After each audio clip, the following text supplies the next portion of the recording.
So just to get back into the flow, let's do a few moments of meditation, breathing meditation.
So then, having discussed the previous chapter, called Laying the Ground for Insight to Grow, so with regard to the second chapter, and as you know, we only do half of the book, but honestly I'm not sure which half yet. So it's not like exactly 100 page 38, because I did the math. 138 is half of it. No, I may take some aspects that are part of even the second part of it, and then continue next year with other parts like more love, compassion, etc., which is more towards the end. So, like I said, we covered the first chapter, and then the second chapter called Discovering the Source of Problems, which kind of like we already did that. This is why with the chapters, I'm like, I go through the chapters and I'm thinking, well, but that was already in the previous one. I guess the way the chapters are laid out, I'm so used to being like, kind of like, you deal with one part, you move on to the next. But here it's much more fluid. So what is discussed in this chapter is so important because it makes it more complicated, bringing in more complications.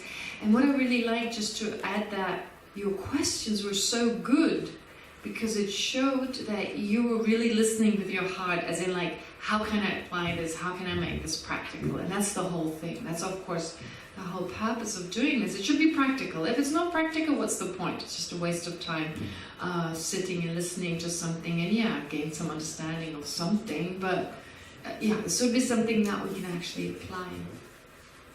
And of course, it sounds so easy when I explain it, and it's so much more complicated. Not because it's complicated in and of itself, it's because our mind is very complicated, and other people's mind is very complicated. Very sophisticated psychological apparatus, basically, that we don't know much about, because we're so busy with the objects of the mind that we never really spend time looking at the mind itself. So this is why there's so much emphasis on mind, getting to know our own mind better, that which interprets reality. But here, more specifically, what the Dalai Lama talks about is how the simple process of misperception of reality, then with regard to self-centeredness, okay? So the mind that naturally, that has to arise, by the way. So when I hear myself using the word self-centeredness, it sounds very judgmental. Like we're all self-centered, like we're doomed. But it's not judgmental, it's saying if we have the misapprehension of reality, it is natural to have the other mind. It couldn't be any other way. Once we have the misapprehension, the other minds will naturally arise. So it's not like that we're not good people, that we don't have good intentions, but it's just our mind is obscured, our mind is obstructed right now by that misapprehension. So from a Buddhist point of view, there are no evil people, as in like they're totally evil, like there's something evil about them. There are basic misapprehensions giving rise to self-centeredness, and then giving rise to many other distorted views. And in some people, they express themselves in horrific behavior. But the good thing is that we can identify that basic misapprehension. Of course, unfortunately, we won't be able to go home, understand it, and be done. It takes a lot of time, just because our mind is so complicated. So, but, you know, there's no deadline, so... there is a bit the sense of an urgency only when our love and compassion become really strong. Then you could say, well, we don't have much time because my love and compassion become really strong. I want to work towards others and be most effective. And to be most effective, my mind needs to already be in such a state, having less self-obstructing or self-destructive kind of emotions, to be most beneficial to others. So that's why there's a sense of urgency when there's love and compassion.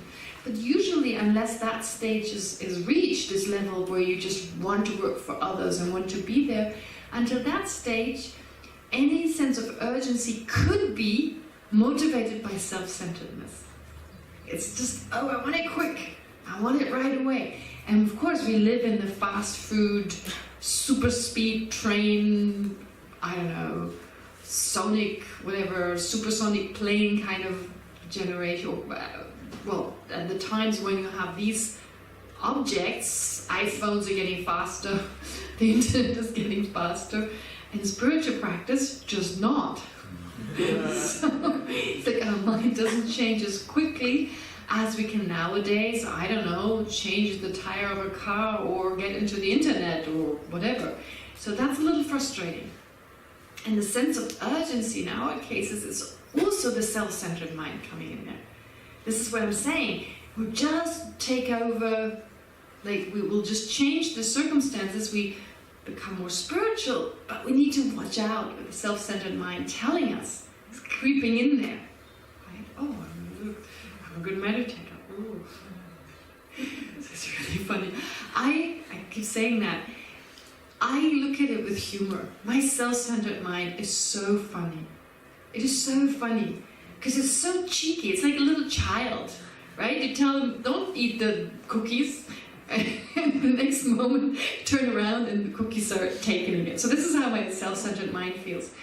And the thing really important with spiritual practice is a sense of happiness and a sense of humor. That's why I think Tibetans are really good at this. They're so laid back and they've got a great sense of humor. They really like to laugh. So there's nothing greater than your own mind. I mean, it's really funny how the afflictions, the self-centered mind in particular, how it creeps in there.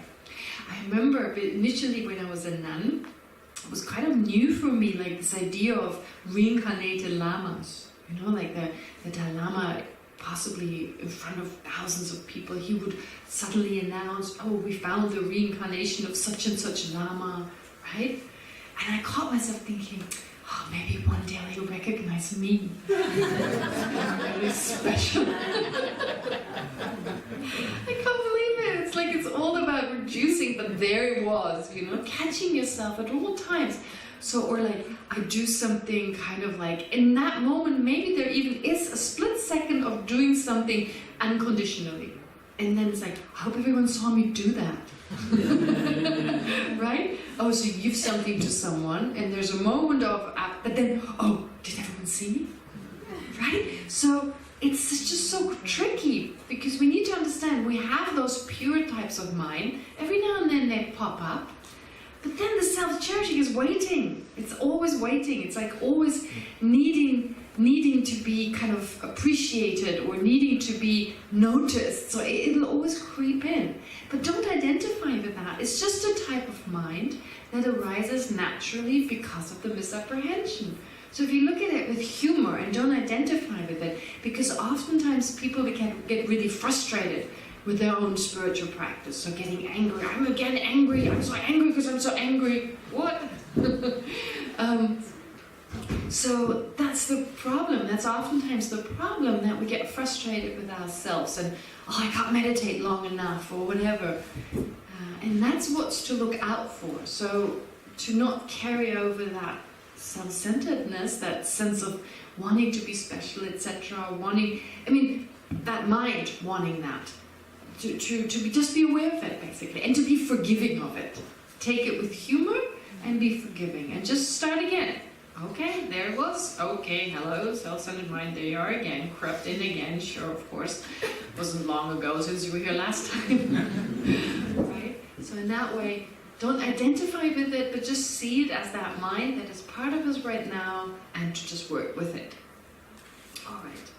But then it's much more complicated than I made it sound so far. So actually much more needs to be explained in terms of also our relationships with others. So then in chapter 2, discovering the source of problems, the Dalai Lama brings in sense perception. Okay, like we're taking in the objects that we see, that we hear, etc. How we become attached to certain people, to certain objects. Where does that come from? Our anger and attachment. So actually, there is one type of mind that needs to be explained that is really important, but it's never given as much prominence than the other minds are given. Not as much prominence as the other minds are given. And that is sometimes described the inappropriate attitude, which I just don't like that word, because inappropriate, what does that mean? Our misperception of reality, our misapprehension of reality, that's inappropriate. So why is that an inappropriate attitude? No, it's specifically an exaggerating type of mind. Of course, again, all awarenesses that we try to remove exaggerate to one extent or another, but it's more specifically, its main function is just to exaggerate. Our root misapprehension, its main function is just to perceive more or apprehend more than there actually is. Okay, so perceive the I to be more solid, more concrete, and more stable, unchanging than it actually is. And furthermore, perceiving it as independently existent. Okay, so that's this innate kind of sense of our I. Then, what then arises is actually not self-centeredness right away. There's something in between. What arises is exaggerating now the importance of the I. Exaggerating the importance. So self-centeredness is attachment. It's a type of attachment to the I that also exaggerates its importance. But it's more an emotional kind of state. So usually I like to differentiate when we talk about afflictions. So the types of mind that actually harm us, they're called afflictions. But I like to differentiate between afflictive views and afflictive emotions. Afflictive views and afflictive emotions. Pardon? Can someone translate the word afflictive views?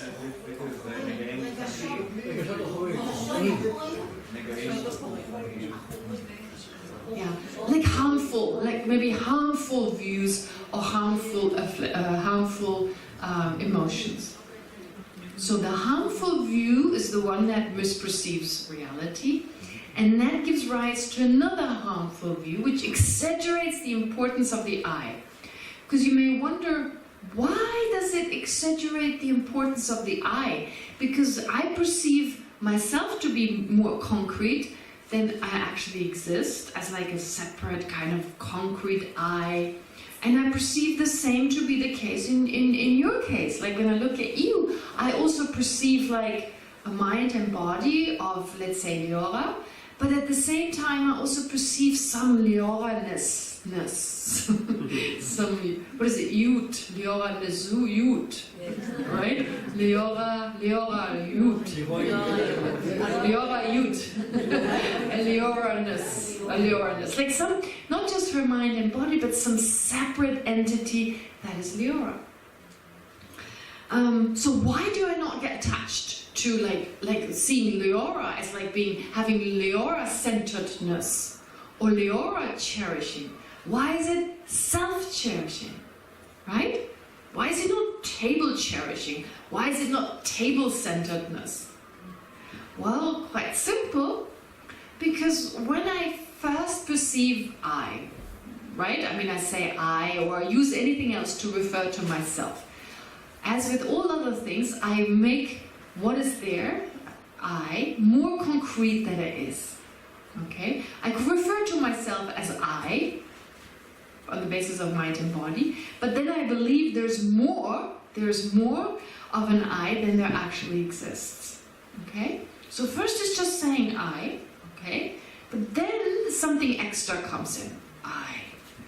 And also others. I prefer just conventionally. What is the Hebrew word for conventionally? Conventionally.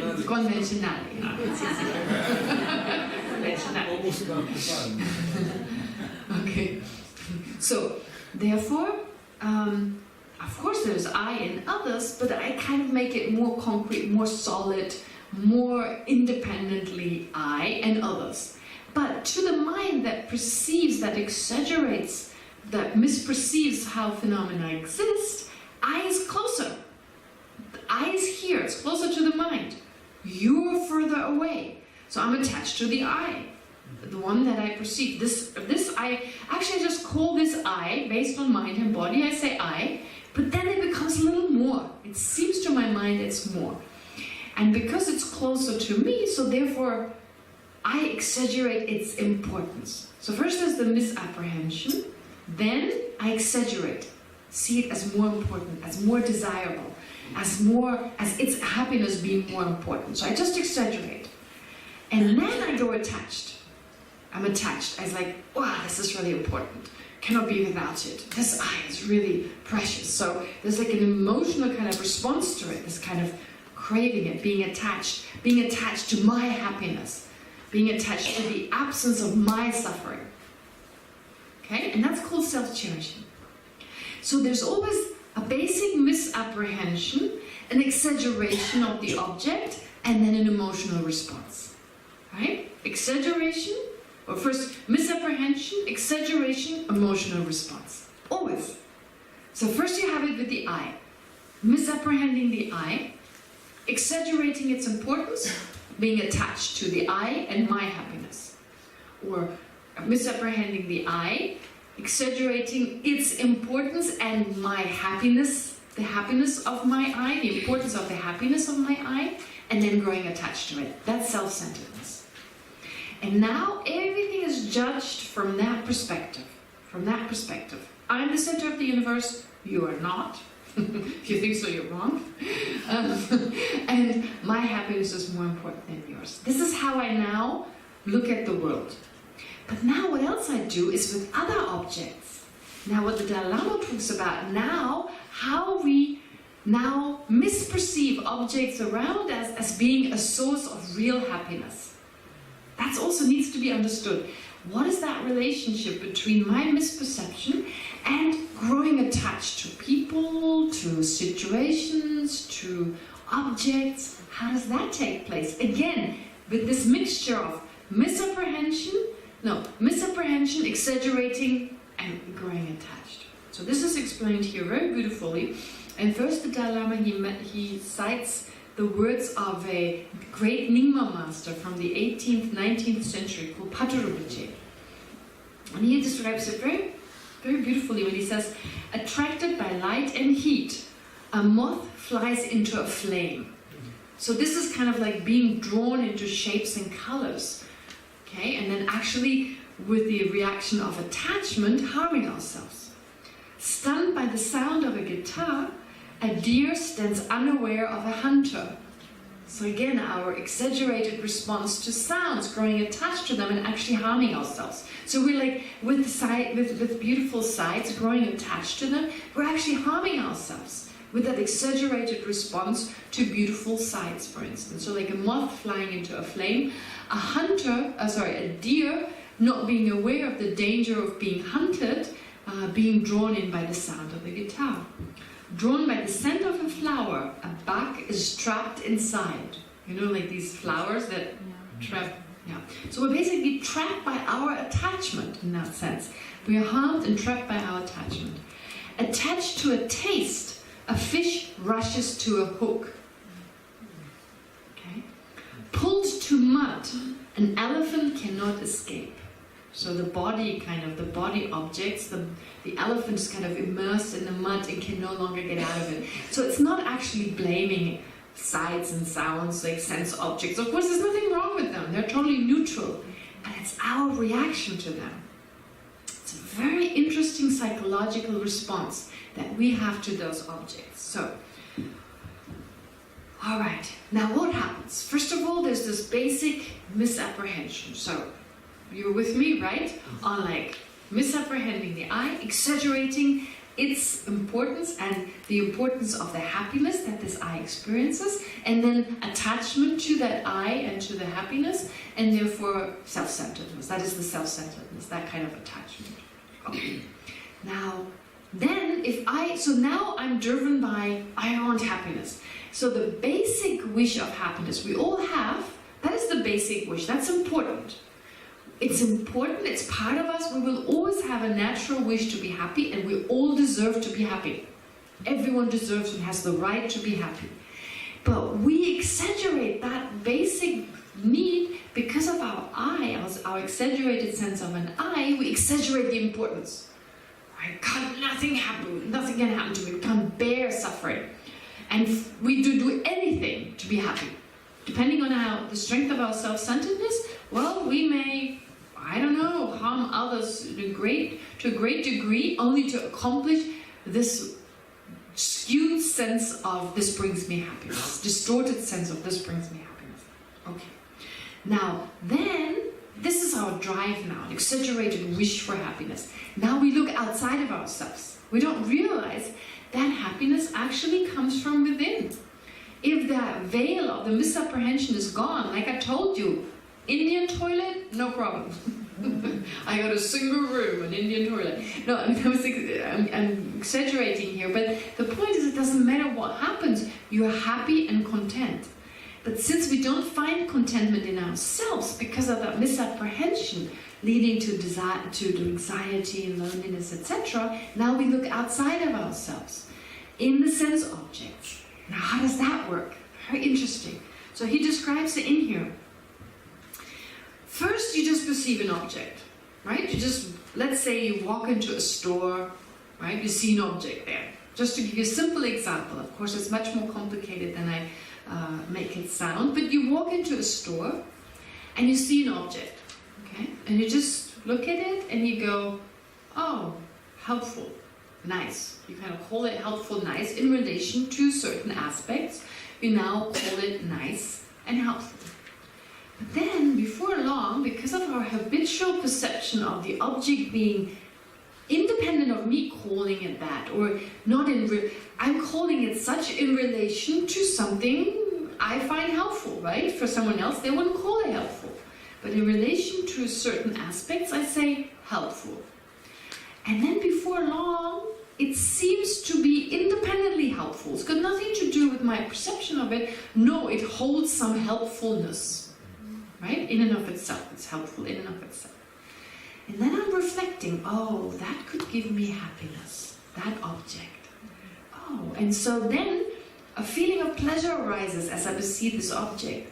But the pleasure is actually my mind. It perceives the pleasure, right? But somehow the pleasure seems to be within the object. The pleasure seems to be inside the object. And my mind keeps exaggerating, so the pleasure is inside the object. And then I crave it a little bit. And the more I crave it, the more I see this quality of having pleasure, of being useful. It's all mixed. It seems to pervade the whole thing, as in like the object is one with this pleasure. And I can no longer see any negative qualities of this object. It's just that. And the next response is want it, craving. Okay? So craving then leads to can't be without it. Right? And then if someone comes to harm this object, destroy this object in any way, then I resent that person. Now I see them as being intrinsically unpleasant in and of themselves because they harm this object which gives me happiness. Does that make sense? So initially you just see an object, okay, you label it as pleasant. Okay, that's fine, it's pleasant, you can call it that because in relation to X, Y, and Z it is pleasant.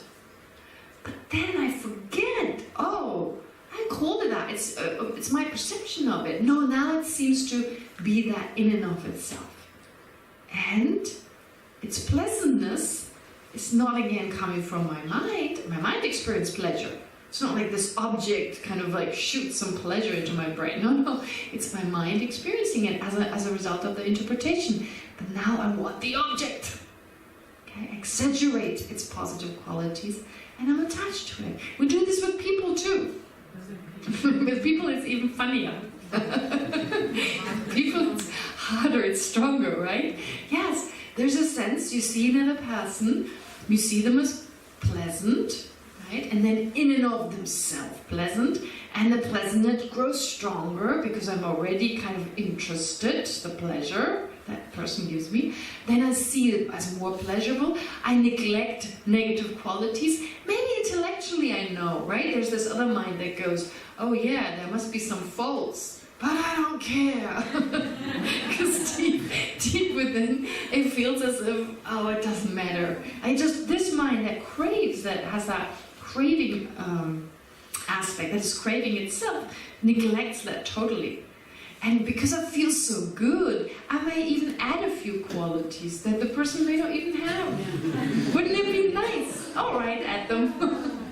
And before I know, I have a totally exaggerated sense of that person. And I feel like I can't live without them. Okay? And there's a sense this person is in and of himself like that. Nothing to do with my mind. This is what I assume. That's why I'm jealous. You know, any other woman, oh, she's going to think that person is just as amazing as I do, because this person is intrinsically amazing, so everyone will fall in love with him. He can't be around women. Right? It's got nothing to do with my perception of that person. No, it seems to be in and of himself like that. And that you can easily test how you create this sense, how initially you call something this, that, and the other, and at some point it takes on its own, it's almost like, oh, it was always like that, and it's nothing to do with me calling that. So one of my teachers has a beautiful way of explaining this. He talks about, now this requires some understanding of Tibetan culture or monastic culture, but it's easy to understand. And maybe in the army, maybe similar. Monastic life and army life can be actually quite similar. So, in terms of the discipline, for instance, so in the monastery, they usually have, in the big monasteries where there are thousands of monks, every, I think, 2 years, they have someone called disciplinarian, Geshe, or disciplinarian. He's usually an elder monk who's done all the studies, who's respected already because of his qualities. He's down to earth and fair, etc. And then once he becomes the disciplinarian, the monks are a little bit scared of him. Right? I mean, because you may get punished if you do the wrong thing, you may get punished, and it's kind of a tough compassion. It's tough love, basically. So they're serious